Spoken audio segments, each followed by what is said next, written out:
There's a free 5-minute cut you can make on any fruit tree in your backyard tonight that will triple your harvest next summer. Not graft, not transplant, not buy a new tree.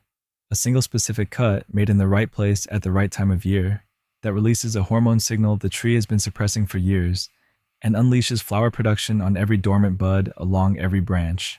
A retired postman in Vermont inherited an old apple tree from his uncle in 2020.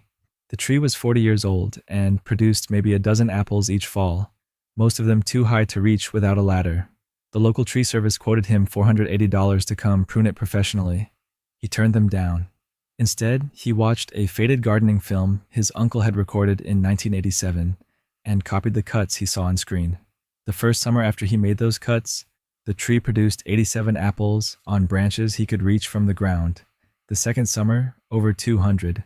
The third summer, the branches sagged so heavily under fruit that he had to prop them up with wooden poles. His total cost was $0. His neighbor had paid $720 to a tree service that same year and still pulled fewer than 40 apples from a tree the same age. The American tree care service industry is now worth over $39 billion annually, with residential customers generating more than 66% of all revenue. There are 175,000 active tree service businesses operating in the United States, and the average residential pruning job costs between $150 and $800 depending on the size and location of the tree. A single visit to professionally prune 3 or 4 backyard fruit trees can easily exceed $1,000. Homeowners pay this fee year after year on the assumption that fruit tree pruning requires a certified arborist, specialized equipment, and arboricultural training. They pay it because nobody tells them the actual cut that makes the tree fruit heavily was figured out by Mesopotamian farmers 4,000 years ago and refined by Roman estate gardeners in the 1st century before Christ. A free cut that any homeowner can make with a $15 pair of bypass pruners is not a service the tree care industry can sell, so they buried it under a fog of professional terminology, certification requirements, and warnings about how dangerous the work is to attempt yourself. They did not bury this technique because it failed. They buried it because a homeowner who understands one specific cut never calls a tree service again. This is the story of the simplest, oldest, and most effective fruit tree technique in horticultural history, the civilizations that perfected it across 3 continents, and the modern $39 billion industry that hopes you never pick up a pair of pruners and figure out what they are hiding. Welcome to Forbidden Gardening. If these stories matter to you, the subscribe button and the bell are how this knowledge survives another generation.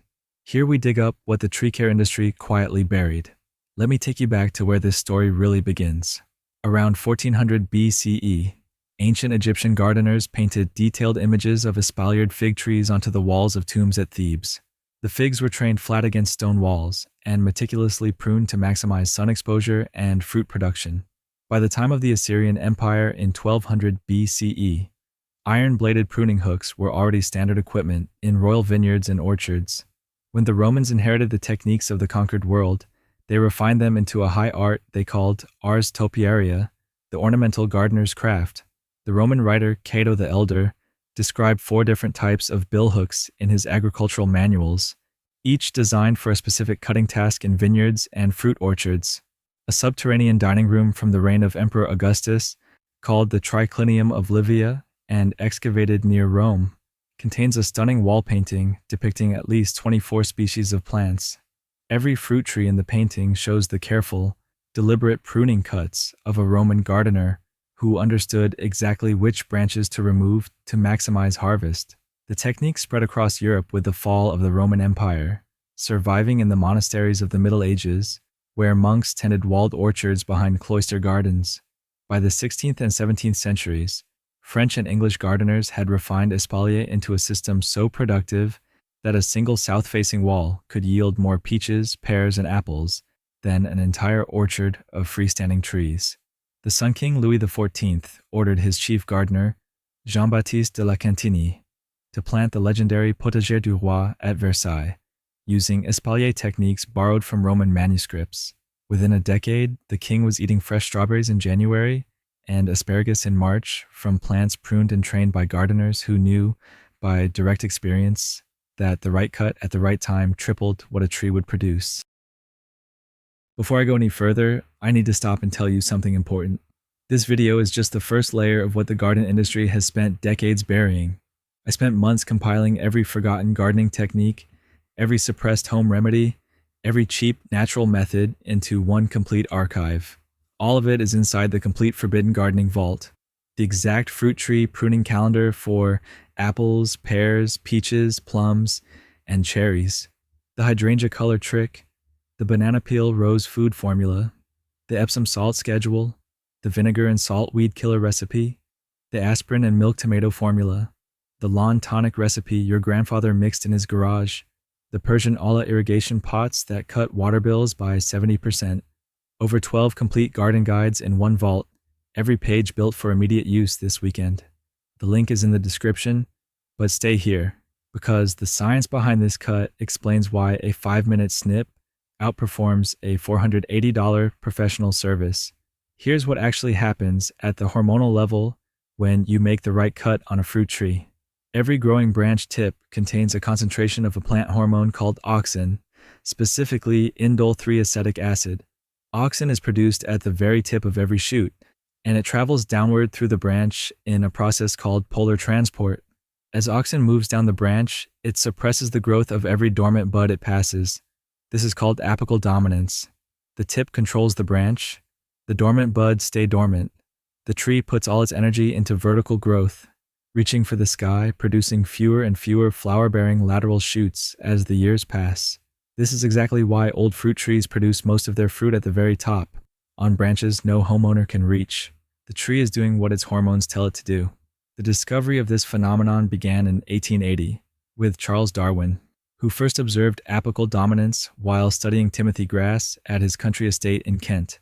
By 1933, Dutch biologists Kenneth Thiemann and Folke Skoog had isolated auxin in a laboratory and proved that applying it to a cut stump reimposed the inhibition of bud growth. Modern peer-reviewed studies cited by University Extension Services confirm that apical pruning can increase fruit set by 15 to 25% in apple orchards. Aggressive corrective pruning on neglected trees can triple total harvest within 2 seasons. The cut works because it physically removes the source of auxin. The hormone signal stops. Every dormant bud below the cut suddenly receives the message it has been waiting for.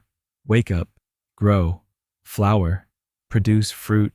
The tree explodes with a new lateral growth, and lateral growth is where flowers form. If you have made it this far, you already understand more about fruit tree biology than most homeowners paying hundreds of dollars to certified arborists every spring. Subscribe and share this with someone still writing checks to a tree service that drives away with the secret. Now stay with me, because the money trail behind this suppression is the real story. You cannot patent a cut. You cannot trademark apical dominance.